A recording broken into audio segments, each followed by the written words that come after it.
Hi hello నమస్తే welcome back to cute jelly channel. అందరూ బాగున్నారు కదా. ఈరోజు మనం చేయబోయే రెసిపీ వచ్చేసి ఎంత తిన్నా తినాలనిపించే సూపర్ టేస్టీతో ఉండే టమాటో ఫ్రైడ్ రైస్ అనేది చేసి చూపించబోతున్నాను.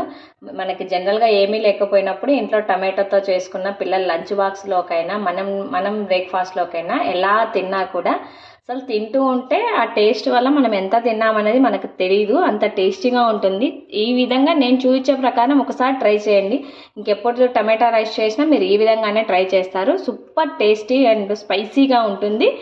తప్పకుండా అందరూ ట్రై చేయండి. ఇప్పుడు రెసిపీ అనేది స్టార్ట్ చేద్దాం మనం. ఇందుకోసం నేను స్టవ్ ఆన్ చేసి ఒక ప్యాన్ పెట్టాను. ప్యాన్ కాస్త హీట్ అయింది. ఇప్పుడు ఇందులోకి ఒక 2 టేబుల్ స్పూన్ ఆయిల్ వేస్తున్నాను.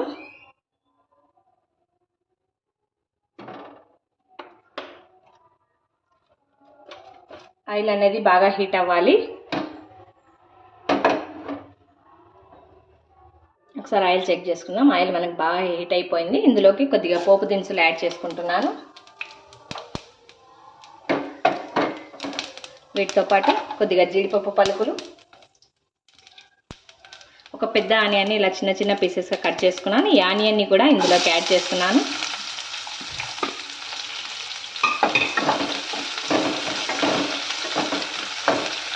ఆనియన్ వేసిన తర్వాత కాస్త ఇలా ఫ్రై చేసుకోవాలి. ఇప్పుడు ఇందులోకి కొద్దిగా కరివేపాకు, 4 మిరపకాయలని ఈ విధంగా పొడవుగా కట్ చేసి తీసుకుంటున్నాను నేను.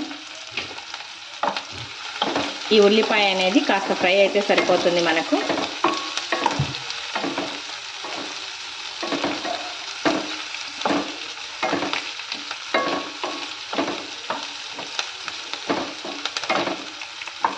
ఒక చిన్న టిప్ చెప్తాను. ఆనియన్ ఇలా ఫ్రై అవుతున్నప్పుడు మనం కొద్దిగా సాల్ట్ యాడ్ చేసుకున్నట్లయితే ఆనియన్ అనేది త్వరగా ఫ్రై అయిపోతుంది. ఒకసారి సాల్ట్ యాడ్ చేసి ఇలా కలపాలి. తొందరగా ఫ్రై అవుతుంది అంతే, అంతకుమించి ఏం లేదు ఇక్కడ.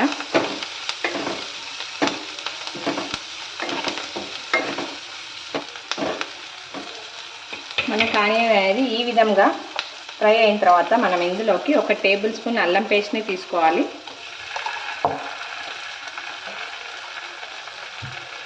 ఈ అల్లం పేస్ట్ పచ్చి వాసన పోయేదాకా మనం ఈ విధంగా బాగా ఫ్రై చేసుకోవాలి.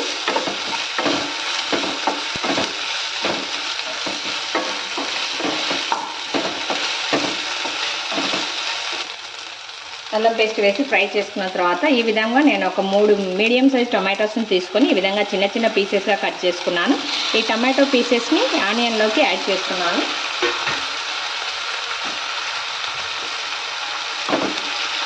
టమాటోలు వేసిన తర్వాత ఇలా ఒకసారి బాగా కలుపుకోవాలి.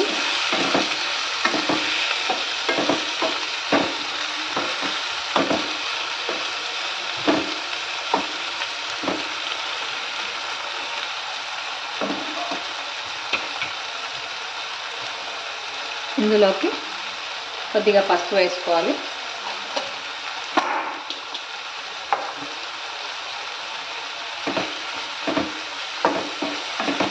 పసుపు వేసి ఈ విధంగా బాగా కలుపుకోవాలి.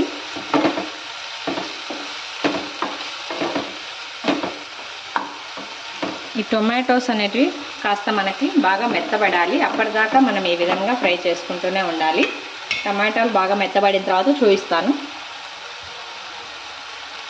చూడండి, ఈ విధంగా మనకు టొమాటో అనేది బాగా ఫ్రై అయిపోయింది కదా. ఇలా టమాటో మెత్తబడిన తర్వాత మనం ఇందులోకి రైస్ని ఇలా పొడి పొడి చేసుకొని యాడ్ చేసుకోవాలి. ఇది మీరు రైస్ అప్పటికప్పుడు ప్రిపేర్ చేసుకొని అయినా చేసుకోవచ్చు, లేదా మీ ఇంట్లో మిగిలిపోయిన రైస్ ఉంటుంది కదా వాటితోనే చేసుకోవచ్చు. ఈ విధంగా రైస్ యాడ్ చేసిన తర్వాత ఇందులోకి ఒక 1/2 టేబుల్ స్పూన్ గరం మసాలా, ఒక 1/2 టేబుల్ స్పూన్ ధనియా పొడి,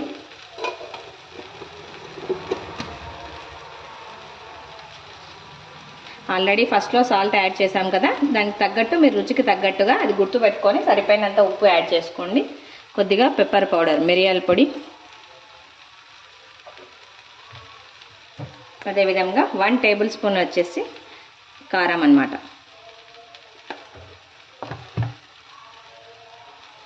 ఈ విధంగా మసాలాలన్నింటినీ యాడ్ చేసిన తర్వాత రైస్కి బాగా పట్టుకునేలాగా కలిపి ఒక 2-3 నిమిషాలు బాగా ఫ్రై చేసుకోవాలి.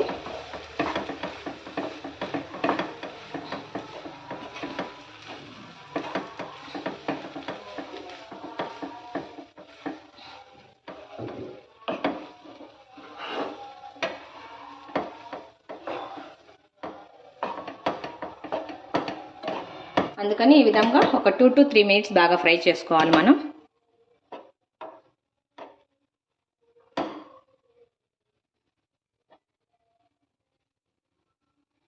ఇందులోకి 1 టేబుల్ స్పూన్ టొమాటో కెచప్ అనేది యాడ్ చేస్తున్నాను నేను. ఇలా ఫైనల్లో టొమాటో కెచప్ యాడ్ చేయడం వల్ల ఈ రైస్ టేస్ట్ అనేది సూపర్గా ఉంటుంది. అందుకోసం 1 టేబుల్ స్పూన్ టొమాటో కెచప్ని నేను యాడ్ చేసి ఇప్పుడు ఫ్రై చేస్తున్నాను.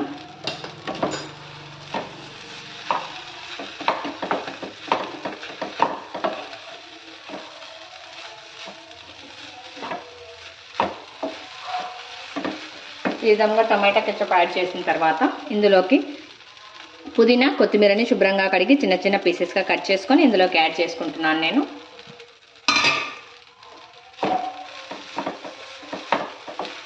కొత్తిమీర పుదీనా వేసిన తర్వాత కూడా ఒక 2 నిమిషాలు ఇలా బాగా ఫ్రై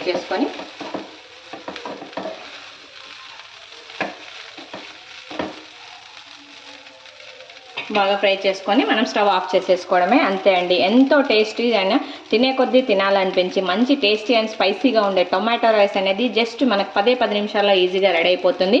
చాలా ఇష్టంగా తింటారు పిల్లలు కానీ పెద్దలు కానీ. ఈ రెసిపీ తప్పకుండా అందరూ ట్రై చేయండి. ఈ రెసిపీ కనుక మీకు నచ్చినట్లయితే లైక్ చేయండి, షేర్ చేయండి, తప్పకుండా అందరూ సబ్స్క్రైబ్ చేయండి. Thanks for watching.